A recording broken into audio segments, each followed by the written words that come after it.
नमस्कार मंडळी, स्वागत आहे तुमचं माझ्या पहिल्या मिनी व्लॉगमध्ये. चला तर मग बघूया आज कुठे जायचं आहे आपल्याला.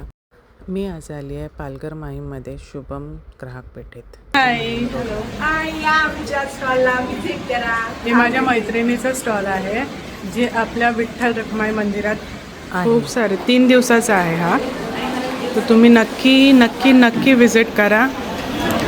आपले ही मॅडम तनू, हे आमच्या अश्विनी मॅडम ज्यांनी खूप सारे व्हरायटीज ठेवले. तिळगुळ मे बी संक्रांत आहे त्यामुळे ते आहे. खाकराजमध्ये हे खूप सारे प्रकार आहेत. चकली आहे भाजणीची, त्याच्यानंतर चिवडा आहे, साधे लाडू पण आहेत. लाडू काही ठिकाणी बोलतात, काही ठिकाणी त्याला तिळगुळ नाही असं. सो प्लीज नक्की विजिट करा. पण लवकरच परत भेटूया खाण्यासाठी.